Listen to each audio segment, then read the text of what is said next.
Hola, grasshoppers! Hola, hola.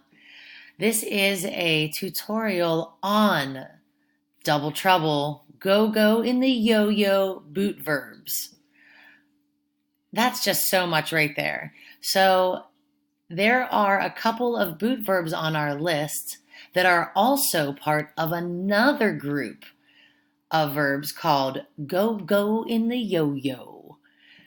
So what does that mean really? So basically, there's another thing happening with these boot verbs, but it's only in the yo form. And you may remember last year you learned the verb tener, tener, and you just memorized what it meant. You memorized what it meant, and you noticed there was some weird things going on. Well, tener, which means to have, had a very strange yo form. There are a handful of verbs that have a go in the yo. I like to call them go in the yo-yo. So we know that I have is tango. There's a bunch of other verbs like this too that end in go. Tener is also a boot verb. You can see here it says e to ie. So inside the boots, our vowel before our ending, our e, is going to change to the ie. So that's why we have, for the to form, tienes. See my stem change right there? And then for he, she, and you, tiene. Our they form also has our stem change because it is inside the boot. It's in the toe part. Outside the toe part, we have no stem change, so you'll notice it keeps the e, tenemos and tenes. Since tener is an er verb, notice I have my er endings. So tener is one of your go verbs. That's also a boot verb. Tener has a cousin called venir. Venir is going to look so similar to tener with two exceptions. Venir significa to come. The two exceptions are that it starts with a V instead of a T, and it's an IR verb instead of an ER verb. So I bet you could guess how many conjugations are going to look a little different. Maybe dos. So venir is a go verb. So if you remember tango, then you remember vengo. Tango, vengo.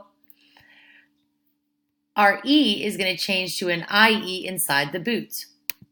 If you remember, IR has the same endings as ER because they're friends. So that's why it's vienes. Keep with that stem change. Your E is still going to be an IE for el, ella, and usted. Viene.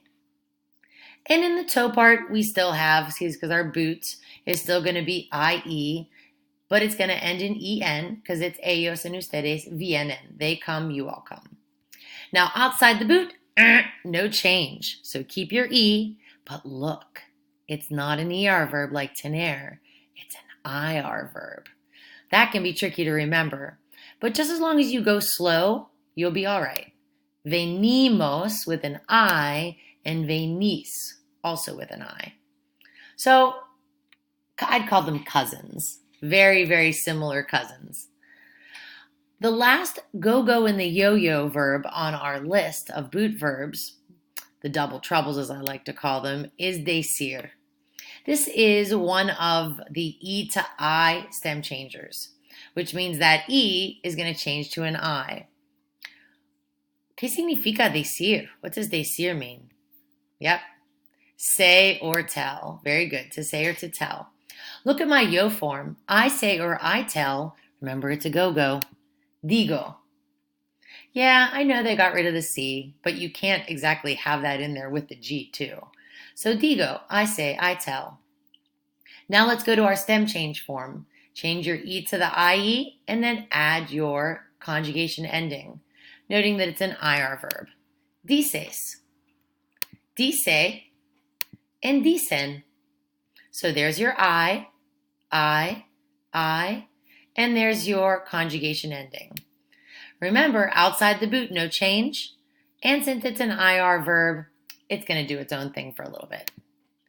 Decimos, with the IMOS, having some time away from the ER verb, and they cease. So these three are a little extra to remember. That's why I call them double trouble. They're go-go's and they're boot verbs. Okay, if you have any questions, please ask. Adios.